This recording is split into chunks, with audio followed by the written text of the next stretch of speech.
From the studios of Farm Journal Broadcast, this is AgDay.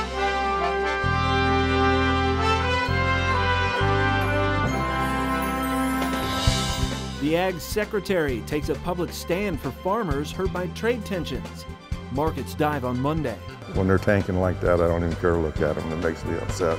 In agribusiness, world wheat potential. More importantly is the world stocks. Russia's crop is definitely hot and dry, down, some people are estimating 20% off of last year's yields.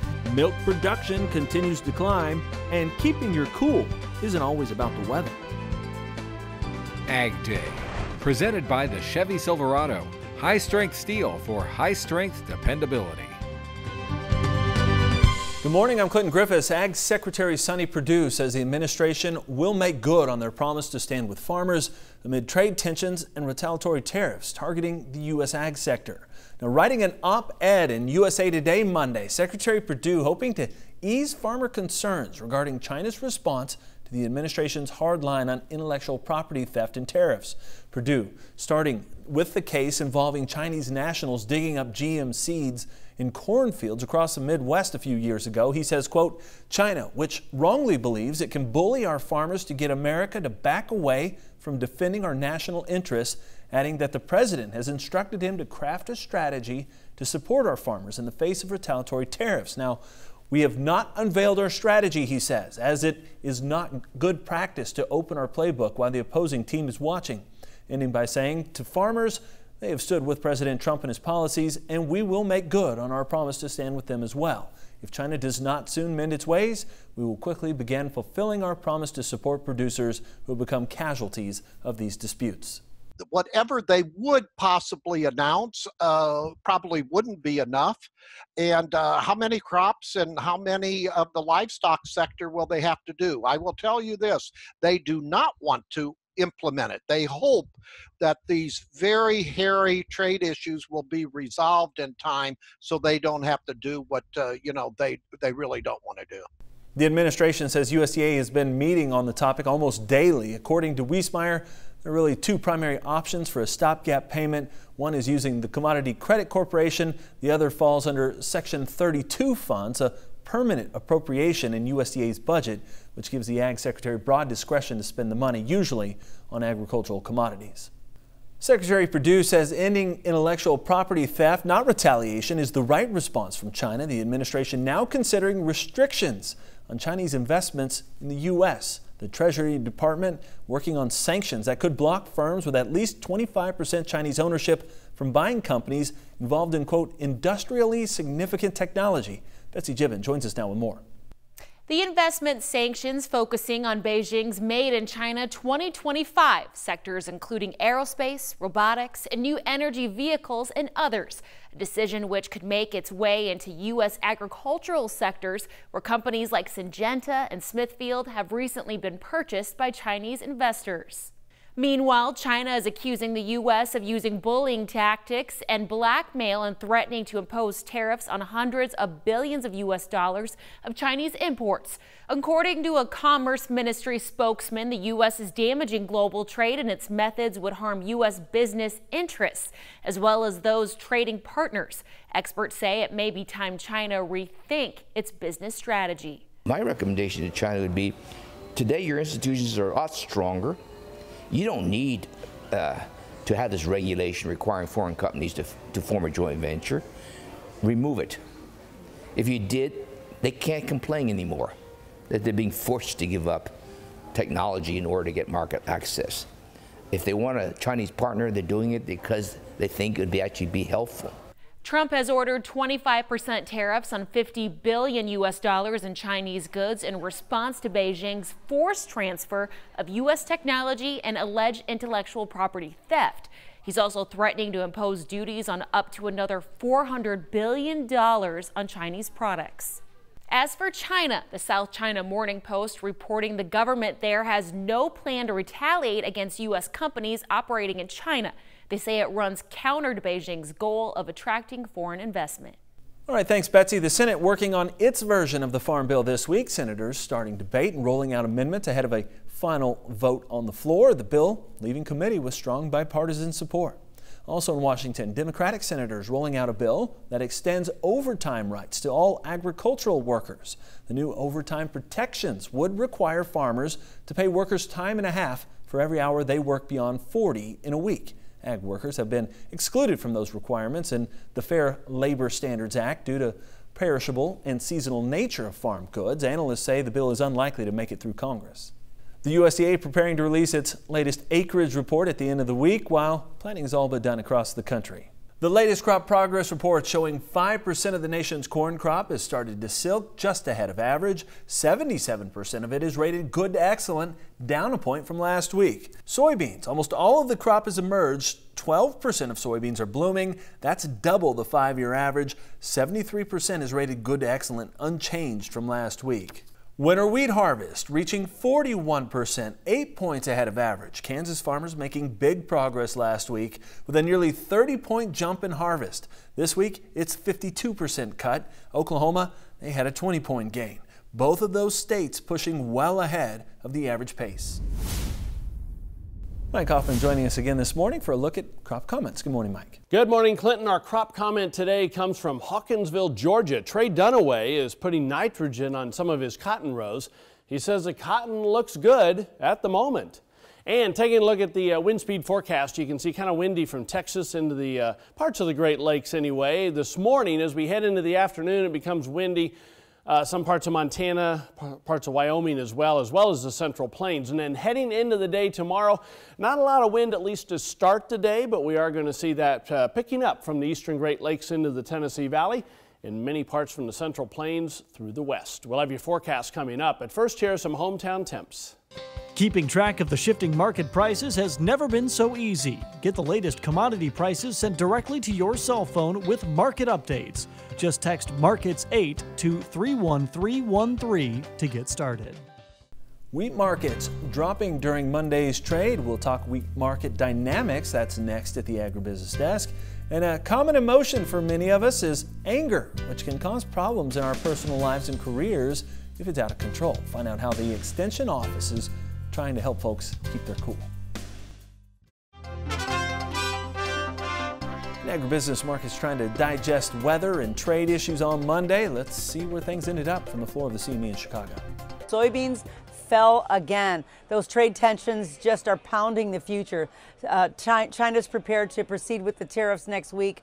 It makes it difficult to step in and buy any of the grains at all. A lot of the participation has moved to the sidelines, and it makes the market very, very thin. Corn also was lower. That was just adding to everything just falling. The better weather also is holding the futures down. The slide continues from the highs, also from the end of the month. And traders are just looking ahead for the USDA report coming up on Friday. That's going to tell the tale on if there's going to be some of these acres move from corn to soybeans or soybeans back to corn.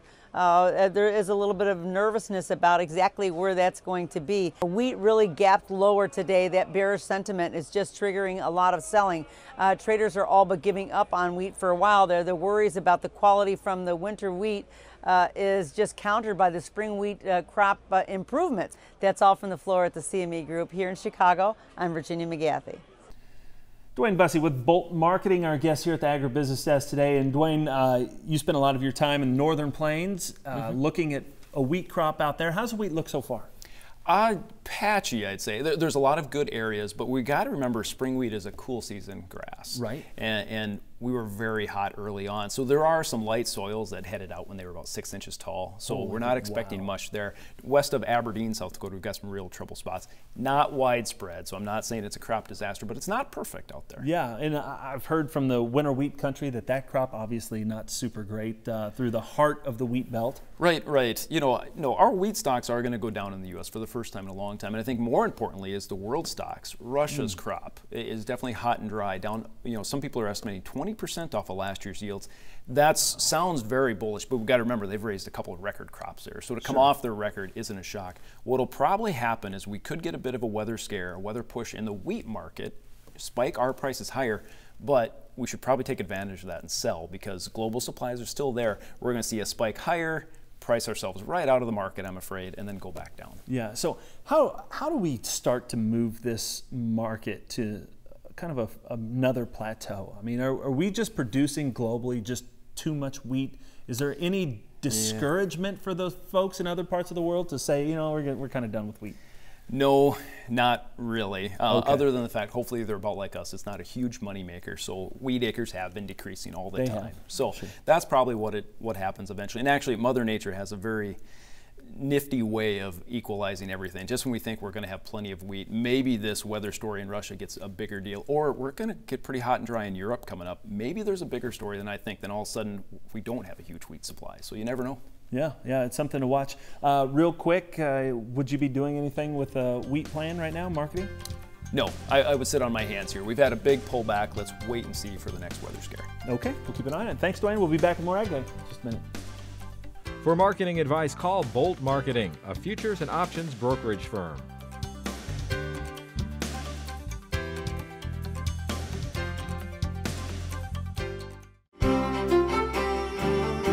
Welcome back to AgDay. Meteorologist Mike Hoffman. Mike, as we look at the map here, boy, that area around Iowa, Minnesota have seen a lot of rain in the last week or two. I know it, and that's another slow-moving storm. Not like last week, though. This one's moving a little bit quicker, and it will be getting out of there before long. And it's also moving toward the lower Great Lakes, which really don't need a whole lot of rain either. You can see this morning we're going to start with some pockets or areas of thunderstorms from the mid-Atlantic back through the Tennessee, Ohio Valley into the areas around the area of low pressure. Now, that's the majority of where the rain is. And you can see as we head through the rest of the day, pretty good thunderstorms expected to develop. Now, if these can develop in time over northern Missouri and southern Iowa, that could help some folks. It might develop east of there, though. It's going to be a close call. You can see by this evening, though, pretty heavy thunderstorms in parts of southern Illinois, central Indiana, in those areas as that whole system continues to move east. Heading through tonight, then, those thunderstorms dive toward the southeast and kind of fall apart. Not a lot by morning there, but areas of showers near the area of low pressure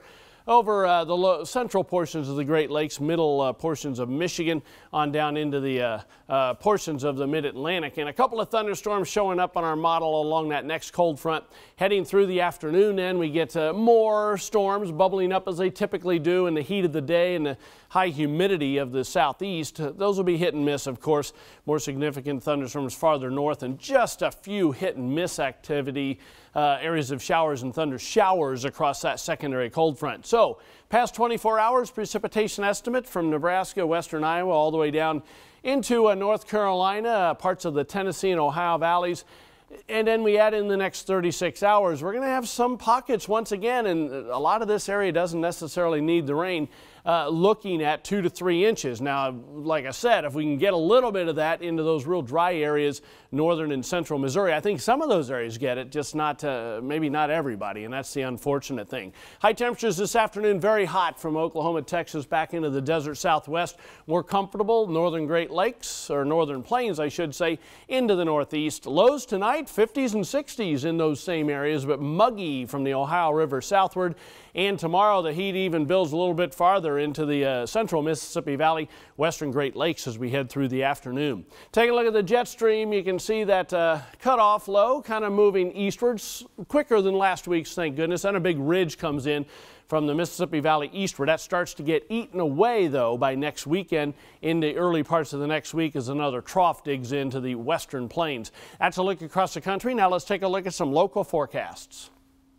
Heading to Lubbock, Texas, mostly sunny, hot and rather humid, high of 97 degrees.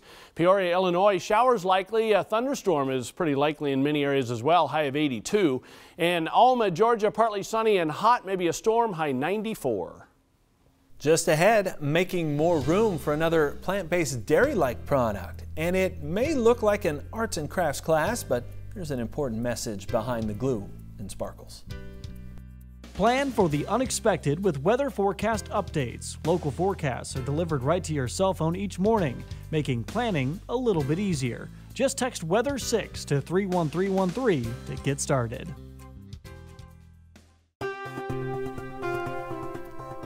Dairy farmers continuing to produce a lot of milk in this country. USDA says milk production in May was nearly 1% higher than a year ago in the top 23 milk producing states. Total production 17.9 billion pounds. Per cow production also climbing to just over 2,000 pounds. USDA says this is the highest per cow milk production since 2003. Colorado has the largest year-over-year increase, up nearly 12% from last May. Much to the milk industry's dismay, grocers making more room in the refrigerated case for more plant-based milk-like products such as almond, rice, and flax milk. Now you can add dessert toppings. ConAgra unveiling non-dairy almond and non-dairy coconut Ready Whip. This is big news for the company, as they were once exclusively dairy. On their website, they claim that real dairy cream is their #1 ingredient.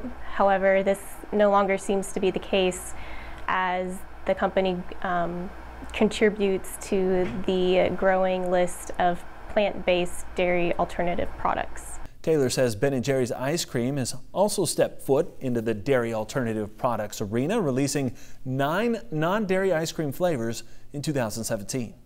After a couple of rough years due to food illness outbreaks, Chipotle is still trying to recover. And part of that recovery includes milkshakes. The restaurant, known for burritos, announcing 5 new food items last week, including Mexican chocolate milkshakes. The company also adding a couple of avocado-based items. Research at the University of California, Davis says feeding seaweed to dairy cows shows potential to reduce methane emissions. Cows were fed seaweed at the rate of either a 0.5% or 1% of their dry matter intake. Preliminary results showing well over 30% reduction in their methane emissions. But a lot more work needs to be done, since it would take nearly 165,000 tons of freeze-dried seaweed to feed a 0.5 pound per day to California's 1.8 million dairy cows. Now, current prices for food or cosmetic grade seaweed range from $18 to $39 per pound, and the type of seaweed fed in the UC Davis trial is not native to the California coast. Still to come, keeping your cool during stressful times. I'm Charles Denny. Does your anger sometimes cause you problems that would make you human? University of Tennessee Extension has a program that might help.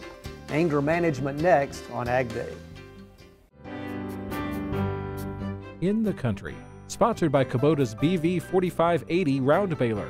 Learn more at Kubota.com or visit your local Kubota dealer today. These are angry times, and you only need to see the latest political exchange on Twitter to know that. Those tweets can lead us to anger. In this report provided by the University of Tennessee Institute of Ag, Charles Denny shows us how Extension is learning how to help people keep their cool. Glue, glitter, food coloring, and water mixed together in a bottle and give it an enthusiastic shake. The result is pretty, but also symbolic of how we are when angry, swirling emotions, and actual adrenaline and cortisol flowing through our bodies. These agents with UT and TSU Extension made calming bottles in the program Relax Alternatives to Anger. Understanding what anger is, how it comes about for you, and how to interact with it in a constructive, healthy way, and then how to let go of it. How to handle anger, because it's such a common emotion, and it's an okay emotion if we use it in the correct manner. Before these Extension people teach the curriculum, they go through the program themselves, learning how anger affects our behavior and carries over to our job performance. The goal is for agents to use these techniques in dealing with others.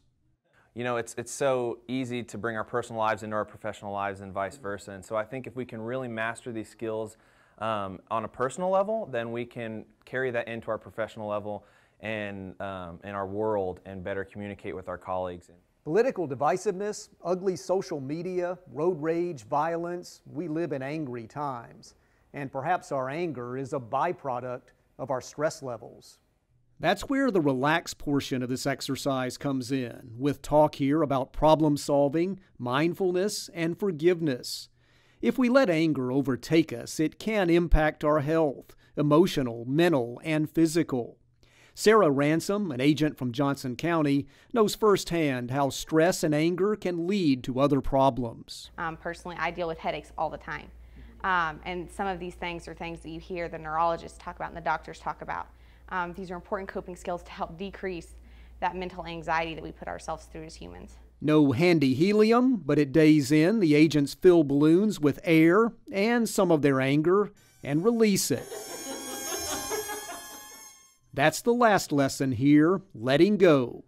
Anger will always be part of human nature, inevitable, but also manageable. This is Charles Denny reporting. And that's all the time we have this morning. We're sure glad you tuned in. It's been part of your day with us. From all of us here at AgDay, I'm Clinton Griffiths. Have a great day.